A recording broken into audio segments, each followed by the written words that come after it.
Hey guys, welcome back to Triple L Rustic Designs. Today we're doing something a little bit different. I'm here with Ian from Nyle Systems. He's come all the way down from Maine to talk to us about our Nyle kiln.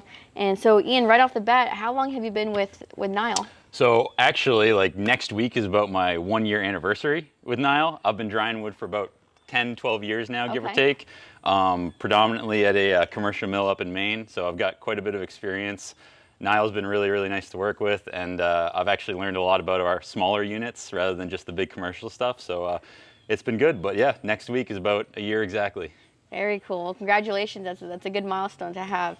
So obviously we have our kiln here. I don't know a whole lot about our kiln, so are you able to kind of just talk to me about which system we have here and give me a tour of it? Absolutely. So obviously we got a little 20-foot container kiln right here, and we'll put a couple different units in here. Generally our L200 series, sometimes you'll get an L53, which is our slightly smaller, less capacity unit. And yeah, we'll hop right in here. We'll start with the unit because it's, I guess, the most exciting part, and I'll try not to hit my head while I'm in here. Yeah. So this right here is the actual DH unit. So this has a compressor with a refrigerant system that, you know, compresses the refrigerant, and it creates a little cooling effect, and the hot, humid air from the kiln runs over a coil, condensates, and then drains out the back. Okay. So that's the big draw with DH units, is rather than venting all the heat and the moisture, well, the energy that you just spent to heat up all that wood, you don't have to open your vents. It just condenses and drains right out. So generally, DH units are significantly more energy efficient. So if you got high electricity costs or high fuel costs, or you really just kind of want to be a more gentle, stable environment where you're not popping your vents all the time, DH is the way to go. Very cool, that's good to know. So generally you would have your lumber kind of stacked in here, and this right here is your baffle. You would drop that down to prevent any airflow highways. Air is kind of like water, it'll take the path of least resistance. These fans right up here will pressurize against that wall and force the air to come back through the wood, and then it'll hit all your temperature sensors over here, and your air will just constantly be circulating like that. So you'll be measuring your entering air, and then you'll be measuring your cooling effects of evaporation, and that'll tell your compressor when to run, when to open your vents, when you need to have more heat. All that runs off these settings right here. So it has its own little brain. Yep. It can figure out this sort of thing on its own. Absolutely, and we'll go over to the controller in a minute, but yeah. So as you run and you circulate your temperature, your fans throw a little bit of heat, the compressor throws a little bit of heat, and that's another reason that DH units can be really efficient, because that cooling effect right there actually generates heat from the compressor. So if you never have to turn your heat on, the compressor is good enough to just, you know, keep the kiln warm, saving energy that way as well. And speaking of heat, so we're down here in Florida where it's very hot, it's very humid. How does running a kiln like this compare to somewhere up in Maine where it's not as humid, it's a lot colder? Is there any differences? There's definitely a lot of differences. So obviously just the ambient air temperature being way higher is going to like just make you need less energy to run as well. So you have to watch out for potentially overheating as well. If you have a kiln that's sitting out in the sun, and especially if you're trying to run low temperatures like 95, 100 degrees, something gentle, if your kiln's sitting out in the sun, you're not going to be able to maintain that. You're going to shoot right above. So kiln location is critical. Also, the air's so humid down here. I mean, you can tell by the way I'm already soaking through my shirt. When you suck in fresh air, that's going to be more humid as well. So it's not going to be as aggressive when you vent down here compared to up in Maine, where you have a much drier air. Even in the summertime, it's not nearly as humid as it is down here. Very interesting. So we have ours under an overhang. So this is kind of a good spot to be out of the sun as much as possible. Yep. For down here. Okay. I think, so obviously you guys don't have to worry about snow or anything like that down here, but keeping it under that overhang and keeping it in the shade is going to help with potential runaway heat, as if instead of being, you know, in the glaring sun in a field. Right. And so if we were up in Maine and we had a kiln like this, does the snow affect it if it's outside sitting out and the snow falls on it, or if it's surrounded by snow? Does that negatively affect it at all, or will it still run? No, not really actually. So it'll still work perfectly fine. If anything, having a little bit of snow packed around it may help with insulation. these container kilns, we get specifically refrigerated grade, kind of like a reefer trailer is the term, where they're pre-insulated. We don't insulate them ourselves. They're just already built like that. And that helps a lot. So that they don't leak through the roof or anything. And we also have our 200 chamber, which is pre-built with a fabricated sloped roof, which is honestly kind of the way to go if you're in any place that gets heavy snowfall or rainfall or anything like that. Right. These will hold, but there's no getting around the fact that a flat roof isn't as good as a sloped one in bad weather. Yeah, exactly. Okay, cool. And then what about anything going on back here? So there's some wires, there's some vents back here. We got the wires coming in as your power supply to your fans and your unit, and that box over here in the corner is actually your vent. So when there's a little fan in there, and it'll kick on and it'll pull that open, and on the other side over here, take a little walk, there's another vent that's your intake. So when your vents kick open, that fan turns on and it pulls air out on the exiting side, and the pressure change actually forces fresh air to come in here. Okay. And this little cover is because our fans blow directly against this wall. So if we don't have this cover on, the pressure will actually keep those little baffles closed. Right. All right, you want to take a walk over to the controller? Yeah, please. So the L200 is good for up to a 40-foot container. It can do 4,000 board feet of hardwoods typically, and about 1,500 of softwoods. We do have a hybrid mode that we've been implementing that allows a higher quantity of softwoods. It can kind of maximize the equipment more, and I'll talk about that a little bit more in a moment as well. So this, I don't know if we're getting glare or anything there, is a little controller for the L200. So this is the program for standard for a couple of years now. We have a new one we've been implementing that anyone that's buying a newer unit will probably see, that things are a little bit different. But basically these are your readings right here. So your dry bulb and your wet bulb will show up right on this screen, and those are your controlling values. So if you come into your mode right here, if I can press on that, if you have a little stylus or something like that, it makes it a little bit easier. You don't have big fat fingers.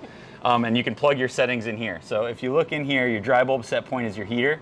So then you can plug in whatever dry bulb setting you want, and then your wet bulb setting as well. So your dry bulb set point is your heater call. It'll just turn right on, and it'll turn the heater off right when you get to that point. And your wet bulb set point is your compressor call. So it'll turn the compressor on when it is above that set point and shut it off when it's below. Now, a lot of our equipment have what we call is a deadband in there. So you don't want to have it, say, turn on at 120.1 and turn off at 120 exactly, because then if you're riding that line, your equipment's like on, off, on, off, on, off. So we generally build in like about a half a degree to a full degree deadband. So say it will turn on at 120 and then shut off when it hits 119. Gives it a little bit of a buffer to protect the equipment. And then right here is your dry bulb over is your vent. On our newer controls, we treat that as a vent deadband as well. But that just means that when you get X amount of degrees over your dry bulb set point, it'll pop your vents to try and cool the kiln down. Mode selection. There we go. So DH mode is the kind of dehumidification mode. It's the bread and butter mode that Nyle's been running since we did analog electric relay controls before we had PLCs. And that basically is exactly what I described. You run the compressor on a wet bulb call to remove water, and you run your heat to run up the temperature, and your vents are only if you get over temperature.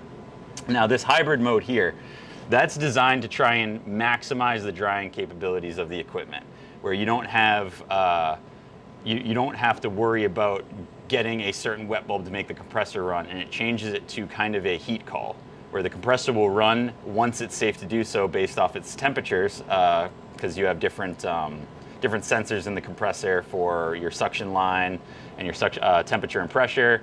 And if those conditions aren't met and the compressor tries to run, it can cause damage. So once it's safely within those parameters, it'll run the compressor all the time as a heat call, which for really fast drying products like softwood, where you're just water's flowing out of the wood at an incredible rate, that really helps it to keep up. So as of right now, we're still in a lot of research and development, but we're starting to tell people that you can get close to 2,000 to 2,500 board feet in hybrid mode compared to the 1,500 in DH mode.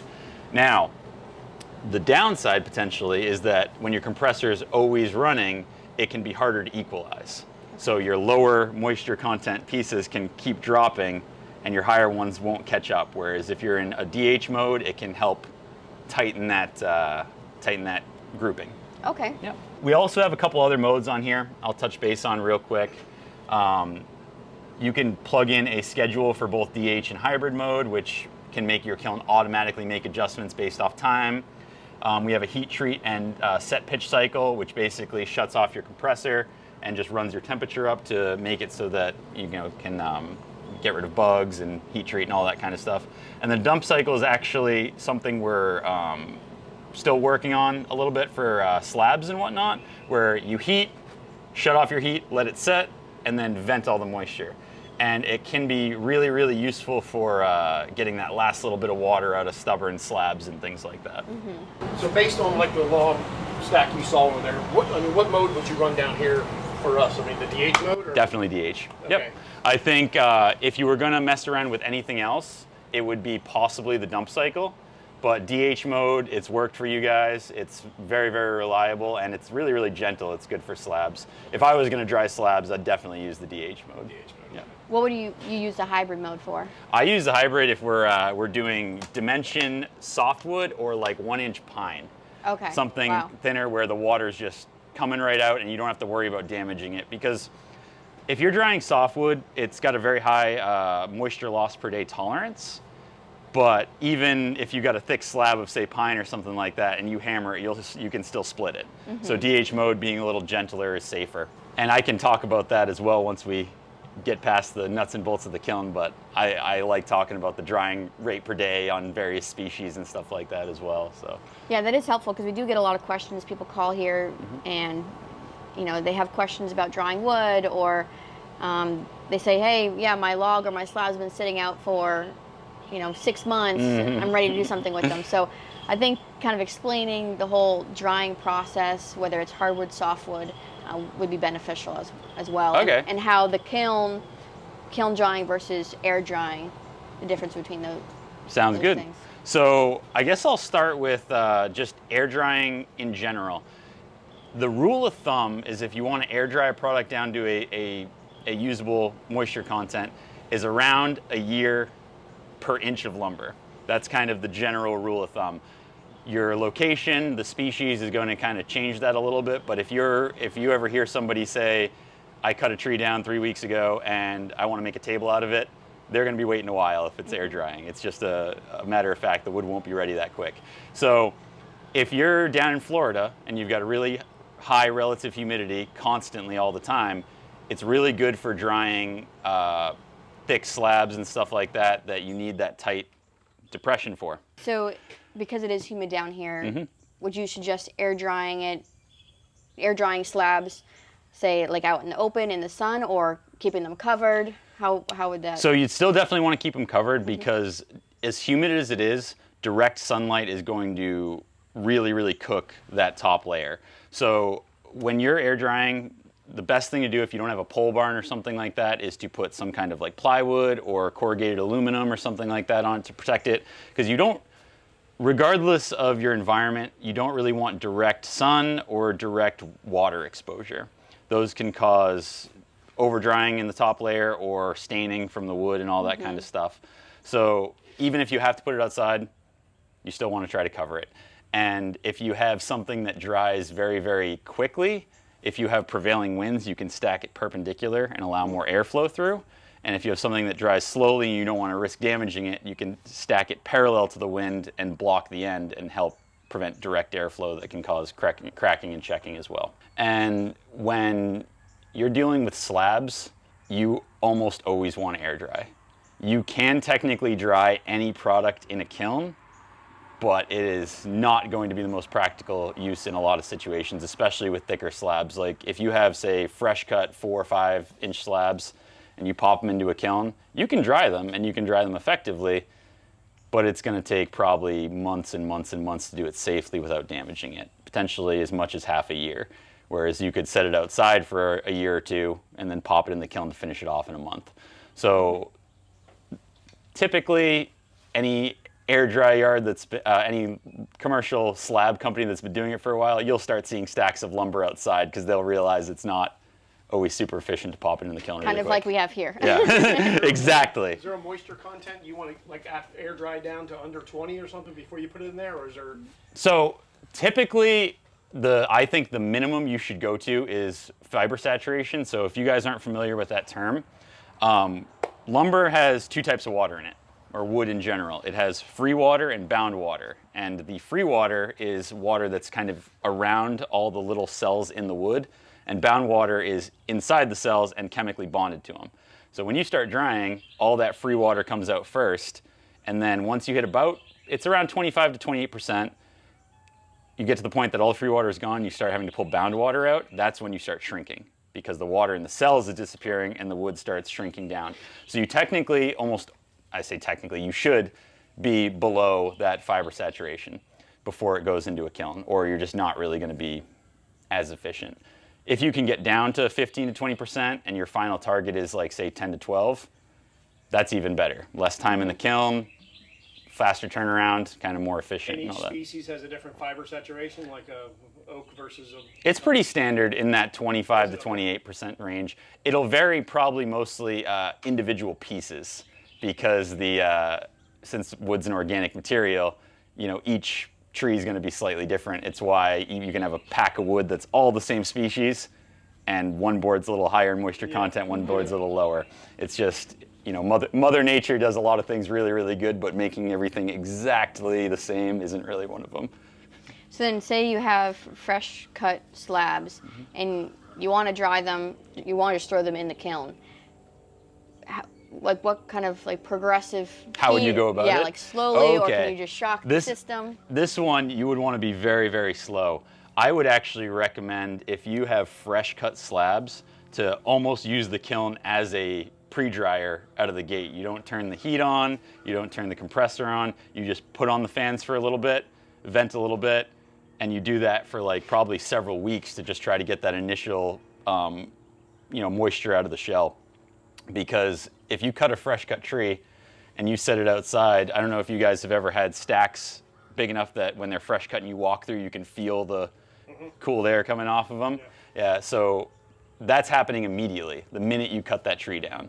So all that water is still coming off the wood, so you'd have to be gentle enough to just slowly remove that. If you started putting heat and running the compressor, chances are you would dry that shell very, very quickly, and all that moisture would get locked in the middle, and you're adding a recipe for cracking and checking. So because of the fiber saturation and the shrinking effect, if you don't dry evenly through the slab, then the shell will get very dry compared to the core, and it'll try to shrink around. Okay. And that creates a huge amount of stress in the wood. I'm sure you guys have probably cut something and seen it go bend immediately. 100%. So that's what that effect is, and it's because of fiber saturation, the shell being more dry. So when you run a tighter depression, a higher wet bulb, much closer to your dry bulb, higher relative humidity, it allows the water in the center time to pass through.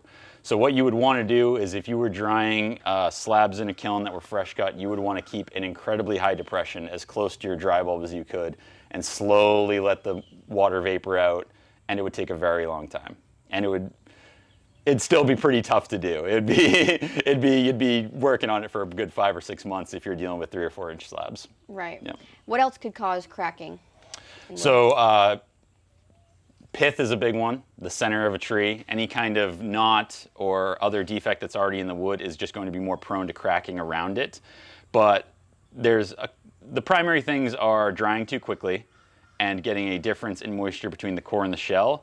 But planing and milling can also cause it as well. If you have a cupped board or a little bit of a twist in it and you run it through a planer or molder, that pressure can pop it and break right along a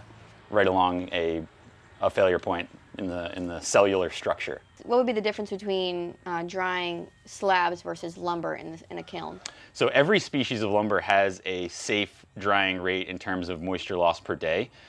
Something like, if you're dealing with 4/4, which is 1 inch red oak, it's about 3.8%. If you lose less than that per day, you're not really in danger of cracking or splitting or anything like that. If you lose more than that per day, your likelihood of cracking or splitting is very high. Something like eastern white pine is about, I think it's like 11.8, something like that. And hard maple is like 6. You know, it varies species by species. Something like, say, spruce or fir, upwards to 20, you can absolutely just hammer them. Southern yellow pine, I don't think has a limit. So what causes that limit? Is it because it's softwood versus hardwood, or is it? It's the density, but it's more the cellular structure. Okay. So the way oak grows, being a straight grain wood and whatnot, it's like if you just really dry it too fast, it just creates weak points. We always have a variety of species that we put in. So like the load we're going to be putting in is going to be some maple, some pecan, some monkey pod, things like that. Putting that all in there together, but we don't have enough of one species to fill the kiln. So we put a whole is there a way to control? Since they're all different? The fact that you guys are drying slabs is actually kind of saving you, I think, because you have to dry them so slow in general. But the rule of thumb is you can dry mixed species and even mixed thicknesses together, but you got to dry it based off the slowest drying species or thickness in there. So if you have, 3-inch thick oak, but then you've also got 1-inch thick pine in the same kiln, you got to dry it at the speed of the oak, because if you try to dry it at the speed of the pine, you're going to destroy all that oak. So the general rule of thumb is whatever the safe drying rate is for 1-inch lumber, it doubles the drying rate for double the thickness, approximately. Yeah. It's a hair more, but you can approximate double the thickness and you'll be pretty close. So again, we'll use the red oak as an example, that 3.8% on 1-inch. The minute you get to 8/4 or 2-inch, that drops down to, what is that, 1.9? So yeah, that's basically kind of what it boils down to, is knowing the species you're drying. The safe drying rate for it can really set you up for success when you're messing with kiln schedules or just drying something you're unfamiliar with. Doing a little bit of research and finding, general rule of thumb for specific species helps a lot. All right, and on the testing of the moisture content, we have both the pin and the surface. I mean, what do you guys recommend? Nyle as a company recommends the pin meter. Delmhorst is the brand we work with a lot. I like surface meters as well. I think they have a really good place, especially if you have to test a lot of product at once. It's just so much faster, it's so much more efficient. And as long as you're below 30% moisture content in the wood, below fiber saturation, they're both relatively accurate. So I generally use them for various tools. I'll use the surface meter if I want to just test a lot of things really quick. And I'll use the pin meter if I want to test a couple specific boards or get into the core and test that. So it's not a bad idea to have both on you and use both of them. Now, when you're using a moisture meter, there are some variables at play that people don't realize. You can get false readings really easy, especially if it's like cold outside and it's hot in the kiln. You take that moisture meter into the kiln and you plug it in right away, it's going to condensate and give you a false high reading. So I always tell people, bring it into the kiln, let it sit in there for 5 to 10 minutes and get acclimated to the temperature of the kiln before you try to use it, and you're more likely to get an accurate reading. All right, so behind me we have some slabs ready to go in the kiln. It's a mix of hardwood. We have sycamore, pecan, and some oak, and they're all dried right now to about 25 to 30%. When we put these in the kiln, what kind of drying schedule do you recommend? How should we go about that? So the fact that they're different species but dried down relatively low is helping you guys a lot. You're probably going to be drying them all at a slow enough rate that you don't really have to worry about the different drying rates of the various species, which is really, really nice. Now, there are some variables of just the environment. So normally what I would probably tell people is you pop it in the kiln at like, say, 95 to 100 degrees with a tight depression. So if you were, say, 95, you'd have like a 92 wet bulb. Or if you were at 100, maybe a 98 or a 97 wet bulb. Something really, really gentle. And you let it go for about probably a day, and you start seeing what your wet bulb readings actually are. Because it's possible if you're pulling out water fast enough, your compressor may run. You may actually hit that 98 or 92 wet bulb, and then you're like, okay, wow, we're pulling out enough water that we can just kind of let it go. It is also possible that the water won't be coming out of the wood fast enough to drive your wet bulb up, and you'll be sitting at, say, a 95 and like an 88. And at that point, you're going to have to start making some adjustments to start getting the water out of the kiln. Now, you don't want to be too aggressive because it's slabs. It'd be very easy if you just pop it in, hammer it at 120 degrees, you're splitting everything like crazy. So I am a big advocate, especially when there's so many variables at play, of little gentle steps at once, especially if you have time to play with and you're not like up against it with like a customer's like, I need my wood today type of thing. So I would probably start real gentle, 95 or 100 with a tight depression, see what results you get, see if we're getting moisture out of it, and go from there. So if we say are 100 degrees, 97, and you're running 100 degrees and like 92, you're like, okay, I won't run my compressor unless I drop my wet bulb down to 92, or if I bump my dry bulb up enough to drive the wet bulb high enough to run the compressor. So that's where your push and pull force comes into play. I like going a little bit more on the temperature side at first. So if you're not getting a high enough wet bulb, add a couple degrees of dry bulb. So you're at 197, run it up to like 102, 103. See if your wet bulb starts climbing, because you want to be gentle, but you also don't want to waste, you know, weeks of your life babysitting this stuff. And play it by ear. Like you can, when you're dealing with slabs, you have the luxury of being able to react to the wood. You see what it's doing on the controls and make those adjustments. A lot of commercial mills, if they're drying, you know, dimension or thin lumber, they like, we're not profitable unless we get this kiln charge out in X amount of days, so we got to hammer it. If you're dealing with slabs and high dollar product like that, you have a little bit more of a luxury of taking your time and seeing what works. So not to ramble too much, but see what results you get, and then start making small adjustments. Basically increase your dry bulb to see if you can get more water out of the wood, and if that's not doing it, lower your wet bulb a little bit to turn the compressor on and pull a little harder. Okay, so these have been air drying for about a year, and because they are about the 25-30%, we figured, okay, now it's a good time to send them in the kiln. Do you recommend air drying them longer, or do you think it's a good time to? I think this is a good time.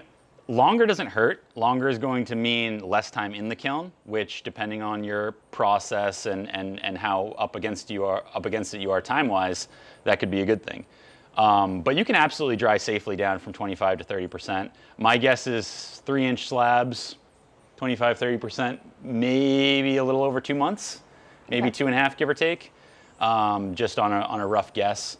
And I assume you guys' final target is like 12 to 15%? Yeah. Okay. Yeah, the ambient down here is like 13%. So if you go lower than that, it'll just swell right back up. Yeah. No, that makes sense. Up in Maine and a lot of parts of the U.S. in general, where it's a lot more dry, we'll target 8 to 10%, and sometimes even as low as 6 to 8 if it's for like wood flooring used inside. So that's kind of one of the nice things you guys got going in Florida, is you just don't have to dry it quite as long. So, but yeah, that's what I would do. 25 to 30% is perfectly acceptable. If you got down to the 15 to 20, it definitely wouldn't hurt. Although if you're down to 15 to 20, you might as well just finish it off outside for you guys. You're pretty much where you want to be. So we always have people asking about the bugs in slabs. So kiln drying wood kills the bugs, is that right? Yes, but it can be a little bit more complicated than that. So there are actual rules by, I believe I think it's federal and state. There are various regulations for what qualifies as heat treated. So you can put wood in a kiln and kill the bugs, but if you don't meet those parameters, it may not count as heat treated. So I believe it varies state to state a lot. But when I was working up at the lumber mill up in Maine, we would do 140 degrees and hold that for 24 hours. It's become a lot more common now where people will do 160 degrees and hold for 8 hours. And that will not only kill the bugs, but also certify you as heat treated, so you can stamp it on your product, and that's what's required if you're, say, shipping overseas or something like that. So you could probably kill bugs at a lower temperature. It may take longer, and it wouldn't necessarily qualify you as certified heat treat. So the one thing you want to remember, especially if you have a small DH unit like that, is you can't run the compressor past certain safe temperatures. So if somebody's heat treating, especially if it's like significantly higher than 130, 140, we tell people just manually turn off your compressor and use your heat to just run your temperature up for as long as you want. So general rule of thumb, if you're heat treating, 140 for 24 hours, 160 for 8. If you're setting the pitch in softwoods, you can do 160 for 8 and 160 for 24 or 180 for about 8 Okay. are also pretty good numbers. But heat treating and setting pitch are a little bit different animals. And heat treating, that would be after it's already dry? Yes, Because but those are pretty high temperatures. exactly. So you do want to be aware of how much that heat will affect the product. So I typically, if I'm going to be heat treating, try to do it like a day or so before it's going to be at that final moisture content, so I know that last little zap of heat won't over dry the wood. It's a bit of a I don't want to say guessing game. Wood science is it's very fluid. You know, the fact that you're dealing with that organic material, there are some times that you just have to kind of listen to what the wood's doing and follow it. There's so much literature that says things like, oh, if you're equalizing, you just set the kiln conditions to the moisture content that you want. So if you want to have a 15% moisture content, then you set the conditions in the kiln to a 15% EMC, and everything in the kiln will get there eventually. That's technically true, but you could also have a stubborn board that won't get there for months and months and months. Right. So you have to make various decisions based off what works for your process, what works for your product, and what your customers want. Does the age of the tree affect the drying process at all? How long it takes to dry? Not directly. You can have density of the tree is what can affect it. And the age and the conditions and environment the tree was grown in can affect the density an awful lot. So you can have really, really optimal conditions for a tree where it'll just put on, a 1/2 inch growth ring every year.